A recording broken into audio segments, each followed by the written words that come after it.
नया अंदाज आपका। हाँ, अभी हमारे प्रदेश में सुशासन त्योहार चल रहा है। 8 अप्रैल से शुरू हुआ है और 31 मई तक चलने वाला है और ये 3 चरणों में चलेगा। 2 चरण इसके पूरे हो गए हैं। 8 अप्रैल से लेकर 11 अप्रैल तक हमारे अधिकारी लोगों के बीच में जाकर उनकी समस्या सुने हैं, आवेदन लिए हैं और 12 अप्रैल से लेकर 4 मई तक उसका समाधान किए हैं जो उनके स्तर का था।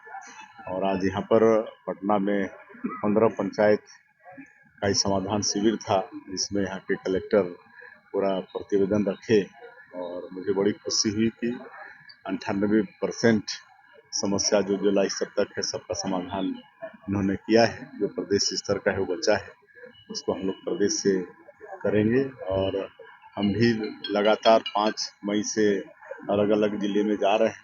कहीं किसी पंचायत में अचानक उतर जाते हैं और स्वाभाविक है कि हेलीकॉप्टर देखकर लोग आ ही जाते हैं, तो सबके साथ घंटे, 1.5 घंटे, 2 घंटे मिल के बात कर रहे हैं। सरकार की योजना उन तक पहुंच रही है कि नहीं पहुंच रही है, सब पूछ रहे हैं। राशन समय पर मिल रहा है कि नहीं, बिजली आता है कि नहीं, गुरुजी स्कूल आते हैं कि नहीं, सब पूछ रहे हैं। पटवारी आते हैं कि नहीं और सरकारी जो निर्माण काम है उसका भी अवलोकन कर रहे हैं।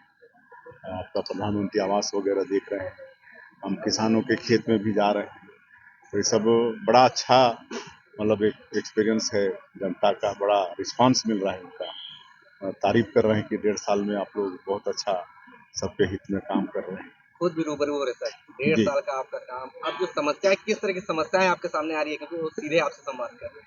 अब देखिए, अभी इतनी समस्याएं हैं तो उसमें सबसे ज्यादा तो प्रधानमंत्री आवास का है और अभी आवास प्लस प्लस का सर्वे चल रहा है और हमारे देश के प्रधानमंत्री जी का एक संकल्प है कि सबका पक्का का मकान होना चाहिए। और कांग्रेस की सरकार में 18 लाख लोग वंचित हो गए थे, तो उनको भी प्रधानमंत्री आवास देने का काम हम लोग सरकार में आते के साथ कर रहे हैं। अभी पिछले कुछ दिनों पहले माननीय प्रधानमंत्री जी बिलासपुर आए थे, तो इकट्ठे 3 लाख प्रधानमंत्री आवास का गृह प्रवेश कराए थे। अभी 13 तारीख को फिर हमारे देश के पंचायत मंत्री आ रहे हैं, आदरणीय शिवराज सिंह चौहान जी, लेकिन 3.5 लाख से ज्यादा प्रधानमंत्री आवास फिर देने वाले हैं। तो ये जो बड़ी मांग है आज लोगों के बीच में, कहे कि नई नई शादियां हो रही हैं, परिवार बढ़ रहा है, तो स्वाभाविक है कि घर उनको चाहिए।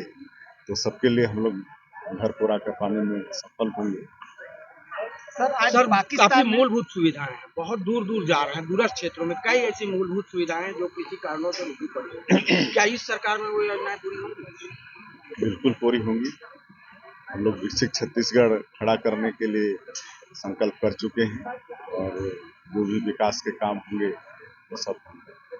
सर, कांग्रेस के एक नेता हैं उदित राज, जिन्होंने ये कहा है कि ऑपरेशन सिंदूर केवल एक व्यक्ति विशेष समूह का है, कि ये इस ऑपरेशन को कोई और नाम दिया जाना चाहिए। अब देखिए, जहाँ तक सबको विदित है कि जो पहलगांव में आतंकवादी हमला हुआ, उसमें धर्म और सिर्फ पुरुषों के ऊपर इन्होंने अटैक किया, पुरुषों को गोली मारकर उनकी हत्या की, बच्चे को छोड़ दिए और महिलाओं को छोड़ दिए और ये बोले कि मोदी को जाके बता। उसमें एक कपल ऐसा था जिनकी शादी 6 दिन पहले हुई थी। तो एक तरह से सभी माताओं का सिंदूर का मांग उजाड़ने का काम इन आतंकवादियों ने किया था। तो मैं समझता हूँ ये जो ऑपरेशन सिंदूर, इससे अच्छा कोई नाम इस ऑपरेशन का हो ही नहीं सकता। सर, आज फिर पाकिस्तान ने